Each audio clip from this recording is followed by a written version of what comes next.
For my interview that was assigned in first year seminar, I wanted to meet with someone who not only inspires me, but someone who inspires West Virginians all across our beautiful state.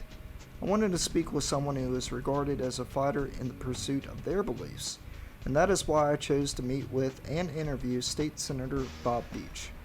Senator Beach has served in the state legislature with honor and integrity, and in my interview, he shared with me what drove him to pursue public service and why others should do the same.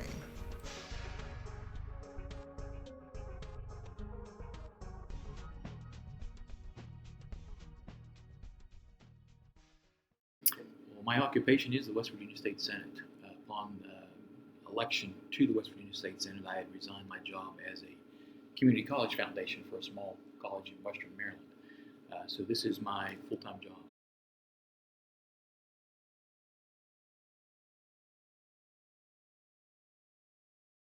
Many of us are in the offices here by 8 and don't leave till 8 in the evening. And then while you're in session, typically there's a few receptions that you can attend. Actually, you're encouraged to attend. And they're usually a host of different organizations who come into town and want to set up shop. And the idea is for them to be able to bend your ear for a while on issues important to them. So it's very busy. I am one of those ones who actually come in between 9:30 and 10. And I usually stay till 8, 9 o'clock in the evening. And most of the time, I spend my late evenings just answering emails and constituents, social media, taking care of all of that. So yeah, pretty busy around here. Really.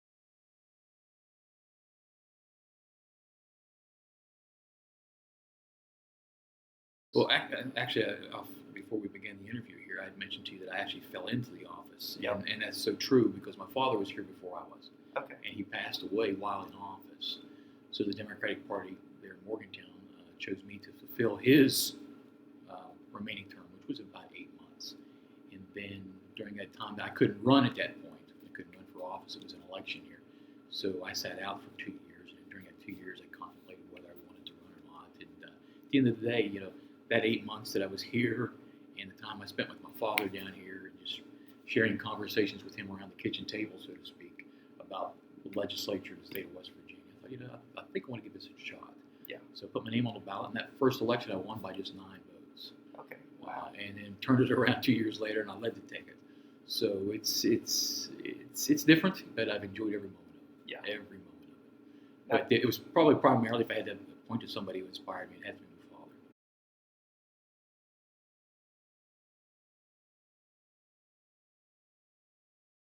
Committee. Yeah, it's hit the ground running day in, day out while you're here. On the Senate side, it's much different on the House side. I served in the House for 10 years before I came to the Senate. On the Senate side, it is you're on a lot more committee meetings because there's smaller numbers here. Obviously, there's only 34 of us, and just as many committees as there are on the House. So, of course, I think the minimum I've sat on is 5. But yeah, it's usually meetings are at 10 o'clock, 11 o'clock for session. It usually bumps into the next meeting, which is either at 1 or 2.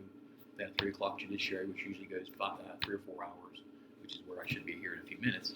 But yeah, it's very, very fast paced.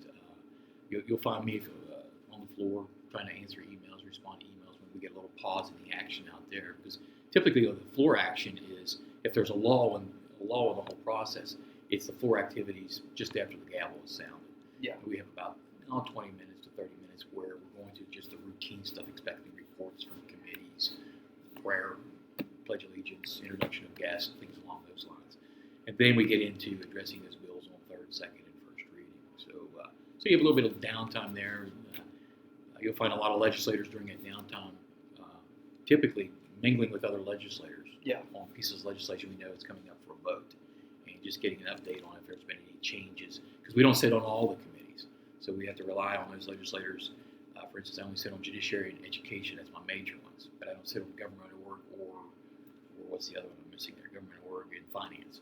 So I lean on the legislator from my district, which is Senator Prezioso, to give me updates on what's going on with finance. And I may lean on the guy next to me who sits on government org. So what bills do I need to be aware of? What's the hot one? So just keeping everyone in a loop, and they do the same thing to me. Okay, what's going on with this judiciary bill and so forth.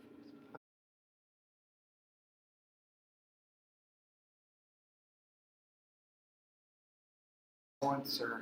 That's very difficult. Right now, it's a 60-day session. We're right in the middle of it right now. And in the past, when the leadership was different, weekends were always off. We're here on weekends. And that's not a bad thing for us, the legislator who's elected to do that job, but it does make it difficult on the families back home, or if there's personal details you have to take care of. One example is the minority leader this week can't be here tomorrow, so we'll have to record his votes later on when he gets back, but he has to go home and attend to a funeral of a very close and personal friend of his. So it makes it very difficult. I have 2 small sons. Actually, I have 5 children, 3 are adults, but I have twin sons who are 8, and they want to be with Dad, but I'm here. So there is a balance. There's a lot of pressure on my wife, who has a full-time job. She's an instructor for one of the local colleges. So yeah, it's quite a balancing act, and you try to make up for it in that time when you get home. That 8 or 6 months that you're back home. And a lot of folks, going into one other thing there, a lot of folks think you just do 60 days, but that's not the case. You do hours a day back home, and then there may be days at a time where you actually are attending nothing but meetings in your own hometown of constituent groups, of all kinds of things. So yeah, it's a very busy, fast-paced back home as well. So like ministers, as my wife liked to say, everyone thinks a minister is just in the church on Sunday mornings. Yeah. But there's a lot more to it. There's visitations in the hospital, of the sick, and the funerals they have to attend, and weddings they have to officiate. So yeah, it's a lot more work than what you actually see on the front page.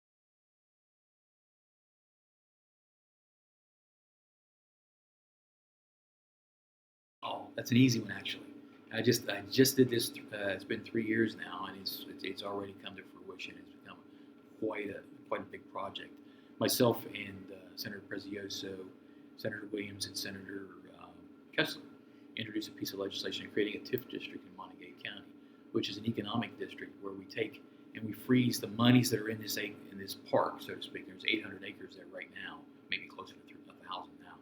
We freeze the tax base where it's at, what we're collecting, so that anything we collect over and above that goes into infrastructure. So that encourages businesses to move in there and pay for some of the development for water, sewage, roads. And right now, we're probably looking at the time when this project is complete, 10,000 new jobs. There's already a new baseball park in there, a new medical facility. We're getting a new aquatic facility. There's 3 hotels in there, a couple of gas stations. It's still growing, and they keep adding to it. And it's become very much an economic boom for that little community. And it's adjacent to Morgantown, but its actual physical address is Granville, West Virginia. And no one has probably ever heard of Granville, West Virginia until now. Yeah. But that's where WVU has put their baseball park. And like I said, the medical facilities there, that's the mailing address, is Granville, West Virginia. And they're one of those communities that there's just so much money being dumped into the community as far as taxes go, that they've now gone to a full-time it's no longer a volunteer fire department, but a paid fire department.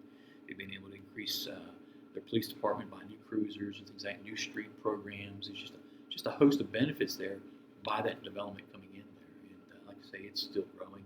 And it also created, that TIF district allowed us to create a funding model to add 1 additional exit off the interstate there, which is a very costly venture on itself. So it's allowed us to move forward with that. So you'll notice it depending on which way you go into Morgantown.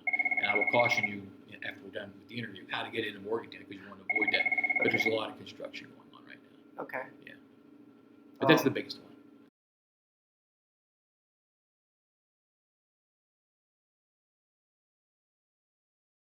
I think it's always there. I'm one of those. I'm an optimist by nature. My family's optimist by nature. And I think you make the American dream what you want it to be. And primarily it's just to be happy. And if happiness is just raising a family and living your life out that way, doing whatever you can for your family, and that makes you happy, I think that's the American dream. If it's accumulating wealth, that's the American dream. And if that's what you want to do and that makes you happy, I believe it's there for everyone. And I think that includes all West Virginians.